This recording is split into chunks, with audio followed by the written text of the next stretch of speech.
श्री सीताराम। मित्रों नमस्कार। आपका हमारे संस्कृत शिक्षा चैनल पर स्वागत है।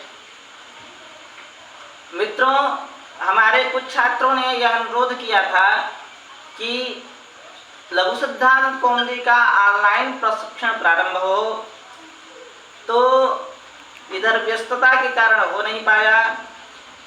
आज एकादशी तिथि से इसको प्रारंभ करने की इच्छा है।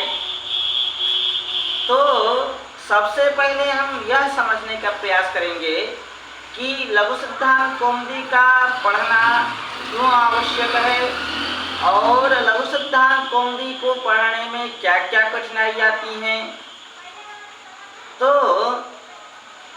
सर्वप्रथम हमको यह ध्यान देना होगा कि यह लघु सिद्धांत कौमुदी जो श्री वरदराजाचार्य की कृति है, उन्होंने इस ग्रंथ के समाप्ति पर कहा है, शास्त्रांतरे प्रविष्टानां बालानां चोपकारिका कृता वरदराजेन लघु सिद्धांत कौमुदी। अर्थात जो दूसरे शास्त्रों में प्रवेश कर लिए हैं अथवा प्रवेश प्राप्त करने की इच्छुक हैं और जो व्याकरण शास्त्र का गहराई के साथ अध्ययन नहीं कर सकते हैं, उनके लिए यह लघु सिद्धांत कौमुदी अमृत के समान कल्याणकारी है। अर्थात वे अत्यंत संक्षिप्त में व्याकरण शास्त्र का अधिकतम ज्ञान प्राप्त कर सकते हैं। इसके लिए उन्होंने लघु सिद्धांत कौमुदी की रचना की है। और जो व्याकरण शास्त्र का ही गहराई के साथ अध्ययन करते हैं, उनको मैं सुझाव देना पसंद करूंगा कि वे सीधे सिद्धांत कौमुदी का अध्ययन शुरू करें। तब प्रायः जो मैं यहाँ श्री अयोध्या जी में निवास करता हूँ, तो मैंने यह प्रायः देखा है अयोध्या जी में, और 5 वर्ष की उम्र से देख रहा हूँ कि यहाँ जो लड़के आते हैं वे सर्वप्रथम लघु सिद्धांत कौमुदी ग्रंथ को ही प्रारंभ करते हैं। परंतु उन मान लीजिए कि 100 छात्र यदि पढ़ते हैं तो उनमें से 98 लड़के उस संस्कृत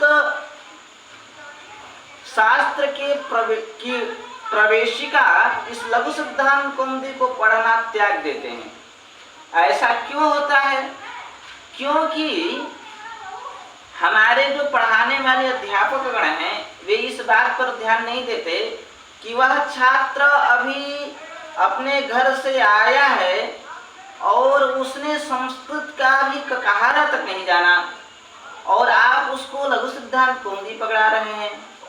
लघु सिद्धांत कौमुदी अष्टाध्यायी का ही एक विकृत अंश है। तो अष्टाध्यायी श्री भगवान पाणिनि जी की गूढ़तम रचना है, अथवा कहा जाए कि अत्यंत ऐसी जटिल संरचना है जिसमें जैसे आजकल चिप होता है या सिम होता है, दिखता छोटा सा है परंतु उसमें संसार भर की बातें लिखी होती हैं। उसी तरह भगवान श्री पाणिनि ने अष्टाध्यायी में गागर में सागर को भर दिया है। पूरा संस्कृत साहित्य को समेटे हुए अष्टाध्यायी, और उसी का यह एक भाग है। अर्थात भगवान श्री पाणिनि के ही सूत्रों पर यह आधारित ग्रंथ है। तो आप जब सर्वप्रथम उस लड़के को लघु सिद्धांत कौमुदी पकड़ाएंगे तो इसकी जटिलता से वह छोड़ देगा। मैं अपनी ही बात बतलाता हूँ। मैंने 5-6 वर्ष की उम्र में लघु सिद्धांत कौमुदी का अध्ययन प्रारंभ किया, और उस समय क्या था, यहाँ मैं सुधी उपास्य को समझने में 10 वर्ष निकाल दिया। तो सुधी उपास्य है क्या चीज? ऐसा क्यों होता है? तो इसका यह प्रमुखतम कारण है कि हमारे शिक्षक गण ध्यान नहीं देते हैं कि उस लड़के को संधि सिखाया जाए, समास सिखाया जाए और थोड़ा सा कारक का ज्ञान दिया जाए, तब लघु सिद्धांत कौमुदी में प्रवेश कराया जाए। मैं यह नहीं कहता कि सूत्र के माध्यम से संधि सिखाइए, जैसे अ और ई मिलकर के ई हो जाते हैं। इस प्रकार का एकदम सरलतम ढंग से उसको संधि सिखाइए, सरलतम ढंग से समास सिखाइए, सरलतम ढंग से कारक सिखाइए, तब वह संस्कृत का एक सोपानबद्ध तरीके से अध्ययन करने के लिए तैयार होगा। ऐसा करने से इसमें ज़्यादा से ज़्यादा वक्त लगेगा 1 महीने का। आप उस पर 1 महीने का समय दीजिए और तब लघु सिद्धांत कौमुदी प्रारंभ करिए। आज हम अपनी पाठशाला में इसी विधि से अध्ययन कराते हैं और इसी विधि से अध्ययन कराने पर हमने अनुभव किया है कि चाहे वह प्रारंभिक छात्र ही क्यों ना हो, हम उसको 1 महीना में इतना तैयार कर देते हैं कि वह सीधे सिद्धांत कौमुदी पढ़ने योग्य हो जाता है। और हमने इस तरह कई छात्रों को पढ़ाया भी है। अब यहाँ वर्तमान में जो व्यवस्था है वह रट्टू तोता की व्यवस्था संस्कृत साहित्य की हो गई है। रट्टू, वह लड़का आया, उसको लघु सिद्धांत के सूत्र रटने के लिए कह दिए, वृत्ति रटने के लिए कह दिए, फिर अर्थ भी लिखवाते हैं, अर्थ भी रटवाते हैं। जबकि हमारे श्री गुरु जी कहा करते थे कि अर्थ समझने के लिए ही कोई व्यक्ति व्याकरण के ग्रंथ का सहारा लेता है और आप उसको व्याकरण के भी सूत्रों का अर्थ रटवाएंगे तो वह कैसे अन्य शास्त्रों का अर्थ समझेगा।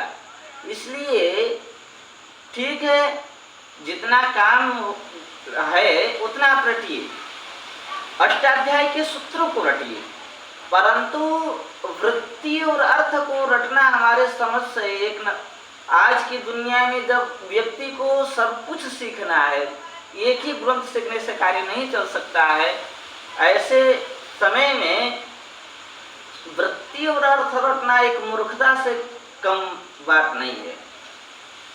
तो पहले संधि समास कारक का किंचित ज्ञान करके और तब लघु सिद्धांत कौमुदी का यदि अध्ययन प्रारंभ किया जाए तो लघु सिद्धांत अमृत के तुल्य उन लोगों के लिए सिद्ध होगा और इससे आप अन्य शास्त्रों में प्रवेश कर पाएंगे।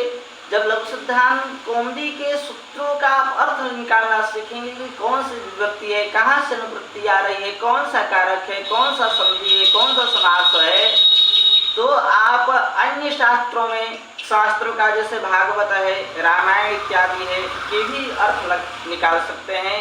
अन्यथा मैंने कई छात्रों को देखा है जो लघु सिद्धांत कौमुदी नहीं, सिद्धांत, शब्देंदु, प्रौढ़ मनोरमा इत्यादि पढ़ लेते हैं, परंतु संस्कृत के ग्रंथों का अर्थ नहीं निकाल सकते हैं, संस्कृत में वार्तालाप नहीं कर सकते हैं। अतः हमने अपने पाठशाला में यही पद्धति अपनाई है और आगे हम इसी के माध्यम से इसी तरीके से अध्ययन करेंगे। अच्छा, दूसरी बात यह है कि संस्कृत पढ़ाने वाले जो अध्यापक हैं परंपरागत, वे समय निर्धारित नहीं करते हैं। जो ग्रंथ 6 महीने का है उसको 3-3 साल, 4-4 साल तक पढ़ाते रहते हैं। जैसे लघु कौमुदी पढ़ने में अधिकतम समय 6 महीना लगना चाहिए। 6 महीने से ज़्यादा यदि आपका समय लगता है तो वह समय की बर्बादी है, परंतु अध्यापकगण 3-3 साल, 4-4 साल लगाते हैं, जिससे वह आगे के ग्रंथों का अध्ययन ही नहीं कर पाता है। एक तो यह कारण है कि समय का निर्धारित न होना कि कितने समय में हमें यह कोर्स पूरा करना है, और दूसरी बात यह है कि नियमित पढ़ाई न होना। मैंने यह भी देखा है कि छात्र नियमित नहीं पढ़ाई करते हैं, यह छात्रों की गलती है। आप यदि एक दिन में 24 घंटा लगातार पढ़ते हैं और दूसरा दिन कुछ नहीं पढ़ते हैं तो वह आपका अध्ययन व्यर्थ है। और यदि आप रोज 10 मिनट भी पढ़ते हैं पर प्रतिदिन पढ़ते हैं, वह 10 मिनट का अध्ययन आपके लिए सार्थक है। और तीसरी बात यह है कि वे व्याकरण के ग्रंथों को भी सत्यनारायण व्रत कथा के समान हाथ जोड़ करके सुनते हैं। जो गुरुजी बोल रहे हैं उसको सुन रहे हैं, ऐसा नहीं होना चाहिए। छात्र को जिज्ञासु होना चाहिए, उसको क्या, क्यों, कैसे, बार बार इन प्रश्नों को करते रहना चाहिए। श्री हमारे पूज्यतम गुरुजी कहा करते थे कि प्रश्नों को पूछने में गुरु पे दया नहीं करना चाहिए। गुरुजी पे सब बातों पर दया करे कि गुरुजी वृद्ध हैं, गुरुजी हैं, वो हैं, इनकी सेवा करनी चाहिए, परंतु प्रश्न पूछने में दया नहीं करनी चाहिए।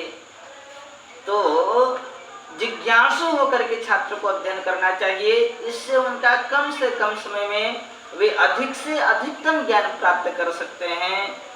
तो मित्रों, आज के लिए इतना ही। हम कल से इसी माध्यम से लघु सिद्धांत कौमुदी का अध्ययन प्रारंभ करेंगे। श्री सीताराम।